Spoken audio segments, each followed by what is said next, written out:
JSAM ministries வழங்கும் வேதமும் குறளும். இன்றைய வேதவசனம், நீதிமான்களுடைய பாதை நடுப்பகல் வரைக்கும் அதிகமாய் பிரகாசிக்கிற சூரிய பிரகாசம் போலிருக்கும். குறள் இப்படியாய் சொல்லுகிறது, எதிரதாக்காக்கும் அறிவினார்க்கில்லை அதிர வருவதோர் நோய்.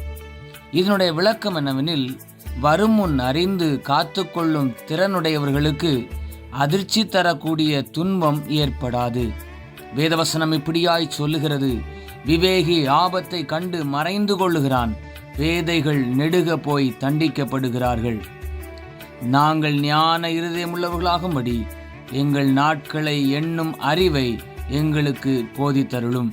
சிந்தனைக்கு, ஆத்துமா அறிவில்லாமல் இருப்பது நல்லதல்ல, கால் துரிதமானவன் தப்பி நடக்கிறான். எல்லா காவலோடும் உன் இருதயத்தை காத்துக்கொள், அதனிடத்தினின்று ஜீவ ஊற்று புறப்படும். ஜெபிப்போம். இரக்கமுள்ள பிதாவே, இந்த நாளுக்காக உமக்கு நன்றி.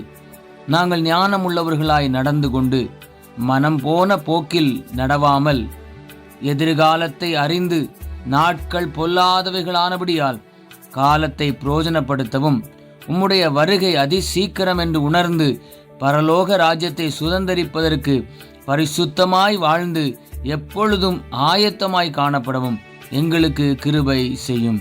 இயேசுவின் நாமத்தில் பிதாவே, ஆமேன். இந்த நாள் இனிய நாளாக அமைய வாழ்த்துக்கள். கர்த்தர் உங்களை ஆசீர்வதிப்பாராக. ஆமேன்.